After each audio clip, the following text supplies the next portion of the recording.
Muito bem, senhoras e senhores, no vídeo de hoje eu trago para vocês o ZenBook 14 UX435, um notebook leve, compacto, com processador i7 de 11ª geração e esse diferencial da segunda tela no lugar do touchpad, né, que é o ScreenPad. Essa máquina acaba de ser lançada aí pela ASUS em conjunto com o ZenBook Duo, que nós já mostramos aqui no canal, e chegou a vez de fazer um hands-on desse outro modelo aqui. Então roda a vinheta e vamos nessa!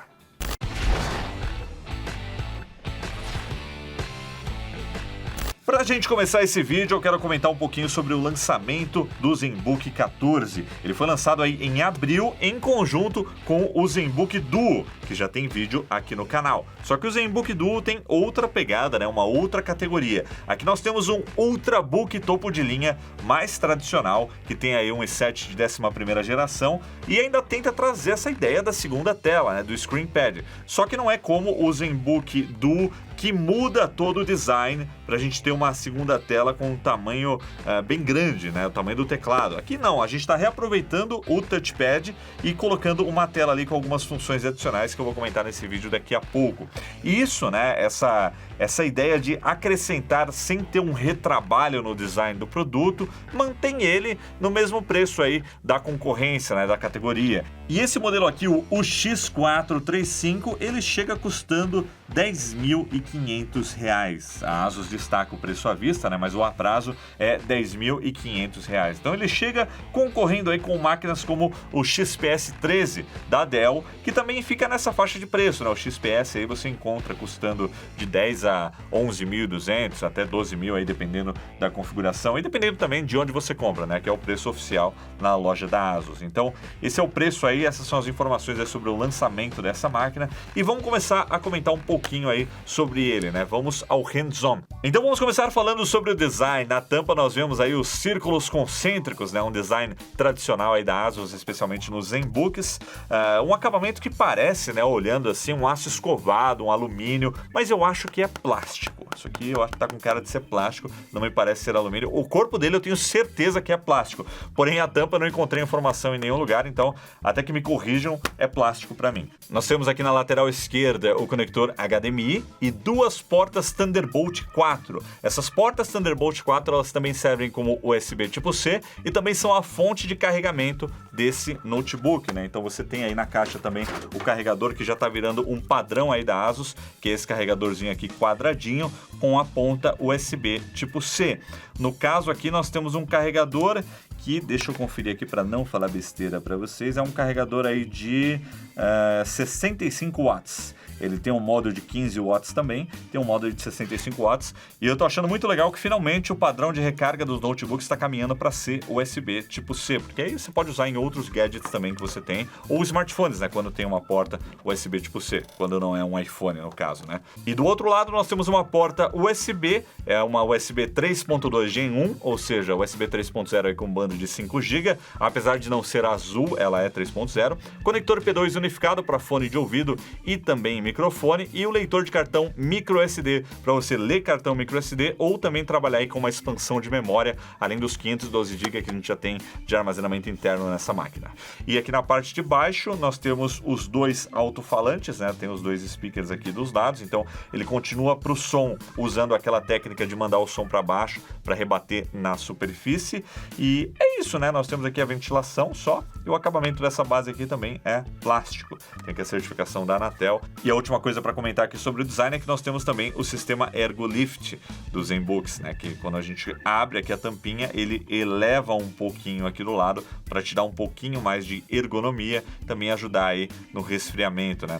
Criando uma passagem de ar melhor aqui na parte de baixo do notebook. Quando a gente fala aqui da parte frontal, né, dele, então a tela, nós temos uma tela de 14 polegadas com resolução Full HD, porém não é sensível ao toque, e nós temos também bordas finíssimas, né? Como vocês estão vendo, as bordas laterais são super finas, a de cima ela é um pouquinho maior para comportar aí a webcam, e na parte de baixo que a gente tem uma borda maior, porém a gente não percebe porque fica aqui atrás, né, do corpo.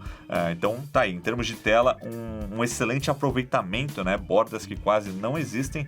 E com relação ao teclado, nós temos aí o tradicional formato ABNT que a ASUS adota nos ZenBooks, que coloca interrogação no W, a barra no Q, você precisa usar o Alt secundário aqui. Eu não gosto muito desse formato, mas já estou me acostumando. Fora isso, eu não tenho nada para reclamar desse teclado. Temos um ótimo teclado aqui, retroiluminado, com uma boa profundidade aí para digitação.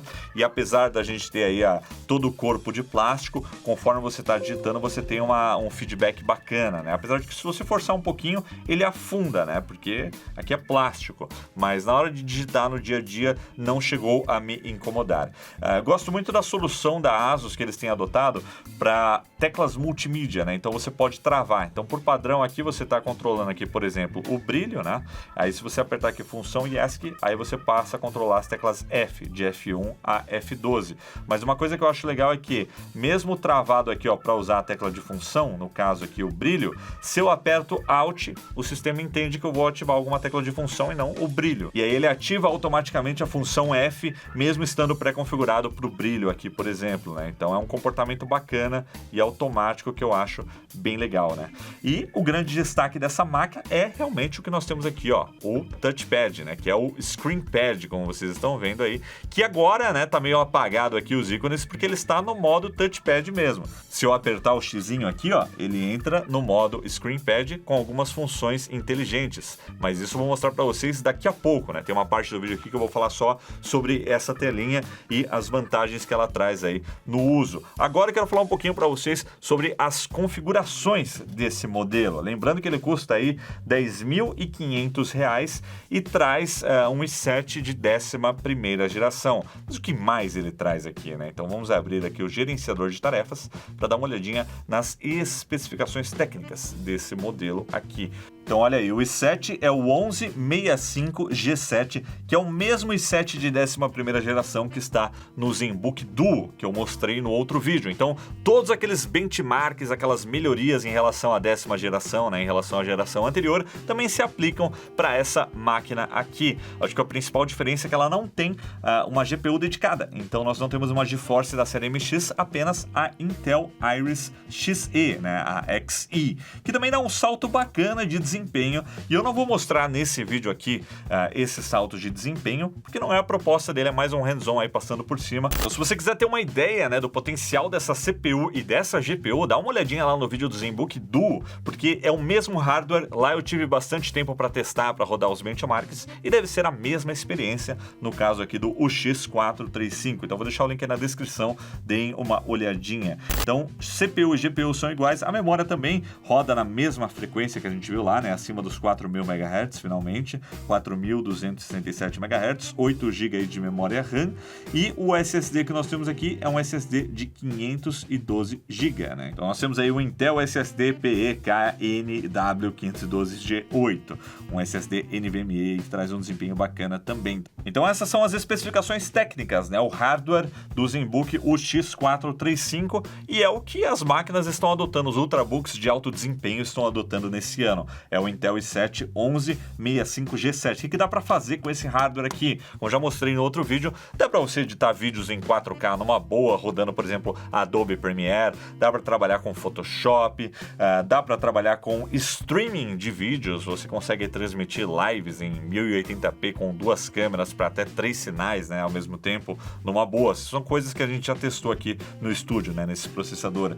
E assim, a maioria das tarefas de alto desempenho vai trabalhar numa boa. Agora, quando você entra em coisas que precisam de um processamento gráfico dedicado, aí você acaba ficando na mão da GPU dedicada aqui da Intel Iris Xe Graphics, que evoluiu bastante em relação à 10ª geração dos processadores Intel, mas ainda é uma GPU integrada que não tem um grande poder de processamento. Obviamente, essa não é uma máquina para jogar também, apesar de que com essa GPU integrada e as melhorias dela, como eu já mostrei lá no outro vídeo, dá para você rodar em alguns jogos casuais, categoria competitiva, sabe? Tipo um Fortnite da vida, um League of Legends, isso roda numa boa, dá para você se divertir. Então, bom, falamos aí das especificações técnicas da memória do SSD, mas e se você comprar, dá para fazer algum upgrade? Porque essa é a única configuração vendida pela ASUS. Então, vamos descobrir.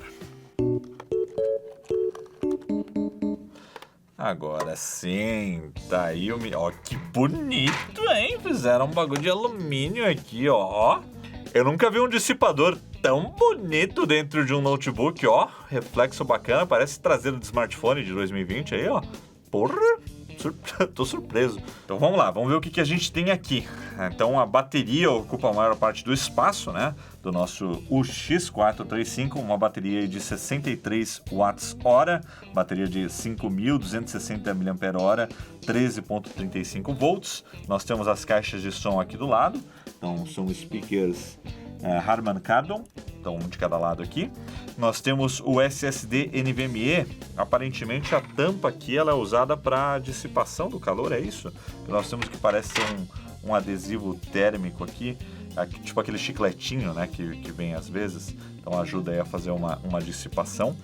Apesar de que a base, isso aqui é plástico, né, então não sei se é essa a função, mas enfim. Temos aqui o SSD NVMe da Intel, como eu comentei aqui com vocês, ó, aqui o menino. Então o SSD é algo que dá para fazer um upgrade aí numa boa, né, então é só realmente pegar outro, tirar e colocar aqui, né, fazer a atualização aí. Deixa eu parafusar ele aqui de volta. Um acesso bem simples, inclusive, ao SSD. Porém, a memória RAM me parece que é realmente soldada na placa. Não estou vendo aqui nenhum acesso, só o SSD mesmo. Nós temos aqui, ó, o processador, né, o Intel, de 11ª geração, fica aqui junto com a GPU integrada. E aí o heat pipe que leva até aqui. Nós temos essa ventoinha aqui, esse ventiladorzinho, com esse acabamento bonito aqui, ó. Vou deixar a biometria aqui, ó, o autógrafo de dedo aí, inclusive, para posterioridade.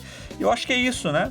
Tá aí, bateria grande, né? Ocupando o que a gente vê nos Ultrabooks sempre. Então é isso aí, para quem tinha curiosidade para ver como era por dentro o ZenBook 14, o X435, essa é a estrutura interna dele.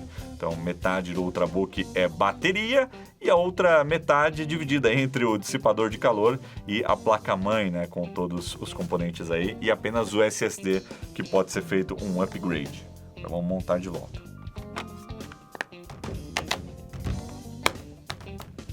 Ah, não pus o chicletinho.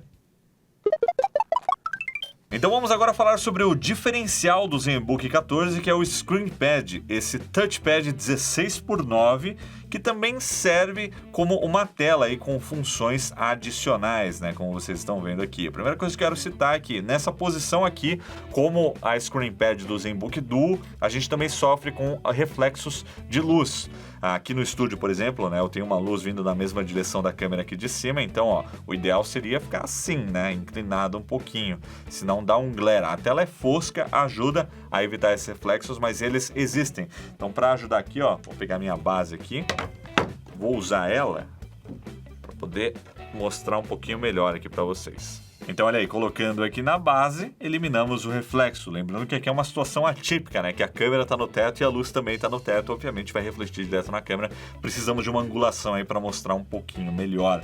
No geral, no uso geral, não me incomodou muito o reflexo aqui, tanto quanto o ZenBook Duo, que até precisaram fazer um mecanismo que inclina para resolver o problema, né? Então, para começar, vamos falar um pouquinho sobre a interface do ScreenPad. Então, aqui nesse botãozinho eu tenho as configurações, um ajuste rápido aqui de brilho e também 3 botões aqui, ó, um para travar o ScreenPad, o outro para você pré-definir aí tarefas em grupo, né, que são organizações de janelas, por exemplo, navegador, explorador de arquivos, qualquer combinação aí de aplicativos para você apertar e ele já abrir e posicionar na tela, né, um atalho, e também um navegador de aplicativos aqui que abre uma interface no Windows para você ver aí os seus aplicativos. Você pode clicar aqui, tocar aqui, né, e mandar esses controles rápidos aqui para cima, e aí você pode controlar com o mouse, né, ou com o próprio ponteiro aqui do touchpad na tela principal. Então nós temos algumas configurações básicas, como por exemplo o brilho, você pode mudar também o plano de fundo e o tema, né, deixar escuro ou claro, e nós temos também aqui a resolução, né, que está configurada aqui para 1000 por 500, tá um pouco baixa, né, você pode deixar na nativa que é 2060 por 1080 pixels, só que aí deu uma... Opa! Agora melhorou bastante a definição, antes estava abaixo de HD, agora está em Full HD, lembrando que essa tela tem aí, eu acho que é 5.5 ou 6 polegadas, né, mais ou menos. Parece uma tela de smartphone, né? Tanto é que é 16:9 aqui a proporção. Então nós temos aí essas configurações, economizador de bateria, e aí quando você toca com 3 dedos, ele ativa o touchpad por alguns segundos, né, para você executar algum comando e volta para a interface do ScreenPad. Mas dá para mudar também esse comportamento aqui para ele sair manualmente tocando aqui. Então ele não sai automaticamente. Você tocou com 3 dedos, ativa o touchpad, depois quando você precisar sair, você sai por aqui. Eu acho que essa é a melhor função, né? Então, voltando aqui, a gente tem alguns menus de navegação que lembram muito o sistema Android, né? Você tem aí os itens recentes que você abrir aqui para voltar aqui para a tela Home e um triângulo aqui do lado que eu, sinceramente, eu não tenho certeza para que ele serve, eu não usei até agora. E aqui do lado o íconezinho para você ativar ou desativar o modo touchpad, né? Mas que você acaba fazendo com um atalho aí de 3 dedos. Então, assim, o comportamento do ScreenPad está um pouco diferente nessa geração. Ele está sempre conectado como uma segunda tela do Windows. Então, mesmo quando a gente está vendo aqui essa interface, eu posso, por exemplo, ativar o touchpad aqui e arrastar uma janela que estava aqui em cima para baixo. Ó. Eu arrastei para cá. E tá aqui a janela, ó, em cima da interface. Isso é uma coisa extremamente confusa e que não funciona muito bem quando a gente está usando só o touchpad. Se você está usando um mouse, funciona bem melhor, porque o teu ponteiro tá aqui, né? Então, como eu tô sem o mouse aqui, ó, tem que ir pelo toque. Então, eu vou tocar 2 vezes aqui, ó, aí beleza, aumentei aqui. E aí dá para você navegar aqui pelo seu aplicativo que você jogar aqui na tela de baixo. E a interface do ScreenPad continua sempre aqui embaixo, né? Então, você minimiza, você tem acesso aí a ela de volta. Antes você tinha modos, né, do ScreenPad. Modo segunda tela, modo ScreenPad. Então, agora ele tá sempre nesse modo unificado. Ele é sempre um segundo monitor e também traz aí alguns atalhos, né? Sendo que alguns deles trabalham diretamente aqui. Você toca, ele já abre aqui, como por exemplo o Numkey, né? Que traz o teclado numérico. Você tem também aí a função Handwriting, para você escrever e ter uma detecção aí do texto. O Quick Key, que é o mais útil na minha opinião, que traz atalhos personalizados. E aí você pode personalizar de acordo com o programa que você está usando. Então, tá mexendo num Photoshop, por exemplo, cria atalhos personalizados aqui. Você mesmo cria, né? Essa é a parte mais legal aí. Assim como o ScreenPad Plus do ZenBook Duo que eu mostrei, só que redesenhado para essa telinha menor. E o restante são outros atalhos que abrem programas aqui no próprio Windows, né? Como por exemplo, vou mostrar aqui para vocês, o Spotify, tocou aqui, ele abre aqui o Spotify. Nós temos aqui também um que é muito útil, ó, Microsoft Solitaire, paciência, um clássico. Mas que porra é essa?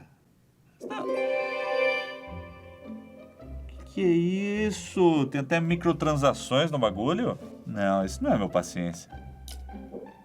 Quando é que o Windows mudou o design do paciência que eu nem vi? Cadê o paciência, porra? Aí, ó, as microtransações chegaram até no paciência, hein? Caraca, você tem que comprar armazenamento na nuvem. Não, cara, usa local. Não tá legal isso aqui não. Daqui a pouco tem paciência até com Ray Tracing. Eu quero aquele clássico do Windows 95. Que isso? Olha lá, já abriu propaganda aqui embaixo, ó, do Paciência, ó, na segunda tela aqui, ó. Olha lá, compre agora, baixe no seu smartphone. Que isso? Parecendo Baidu.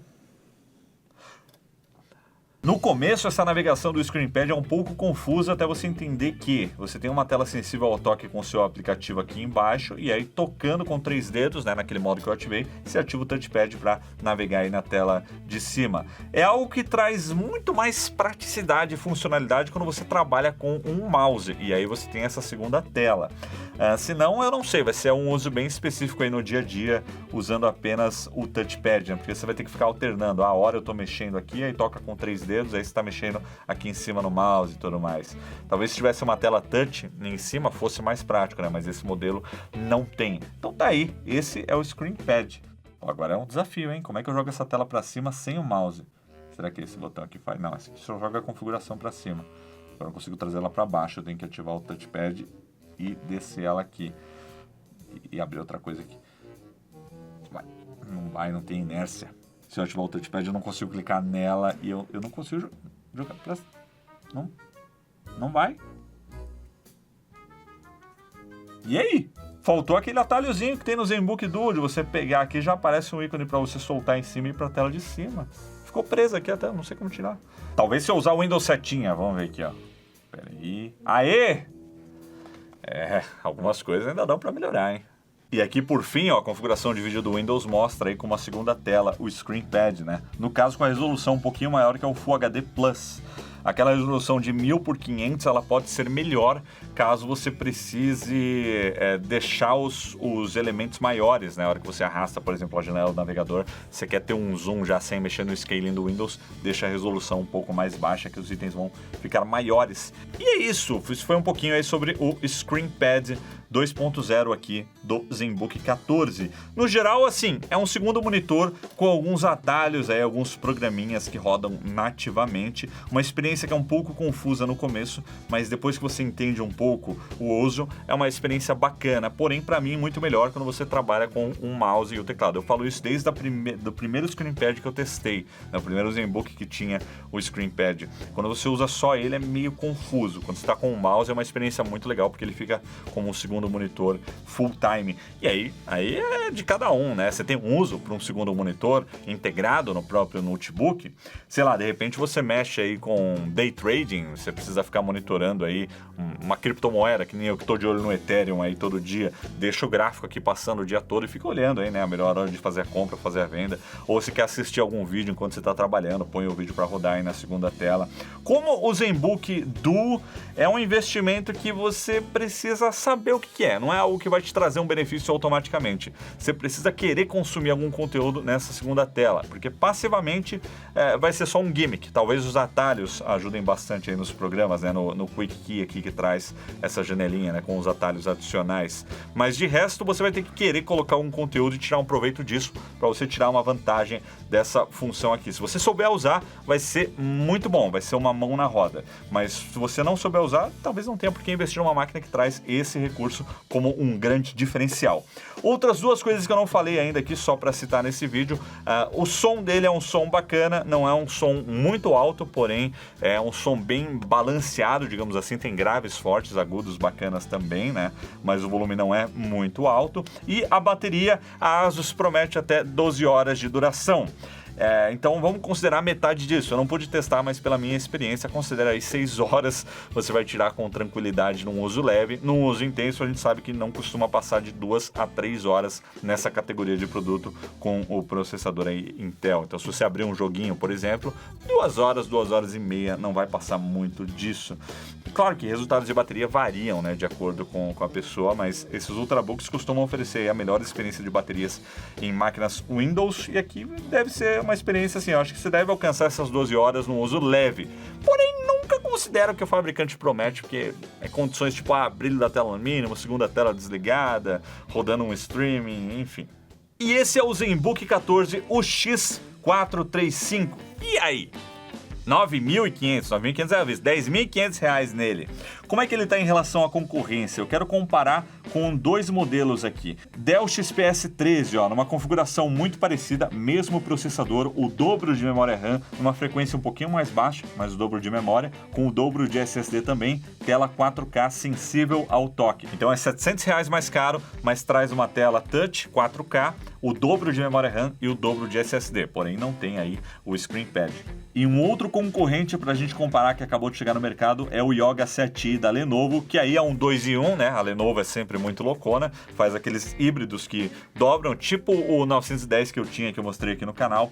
Ele também é touch e a gente tem aqui uma configuração dele que por R$8.200 traz o mesmo processador i7, mesma GPU integrada, com uma tela Full HD também sensível ao toque e 8 GB de memória RAM, uma frequência bem mais baixa, 3.200 MHz, e um SSD de 256 GB, né, NVMe, metade aí do SSD. Então, é uma máquina mais barata, mas que também não tem a ScreenPad, mas ambas, as que eu mostrei aqui para comparar, trazem aí a tela sensível ao toque. Então, aqui a gente não... Eu acho que o comprometimento do ScreenPad é não termos uma tela sensível ao toque nessa faixa de preço do ZenBook 14. Mas é o que eu acabei de falar para vocês, né? E vale pesar agora a utilidade dessa segunda tela. Você precisa dela? Se precisa, um bom investimento aí nessa faixa de preço. Não precisa? Esse Yoga que eu mostrei, por exemplo, ele tá mais barato, tem outras soluções aí no mercado também, é só dar uma pesquisada. E tem o XPS também que oferece o dobro de memória e o dobro de SSD,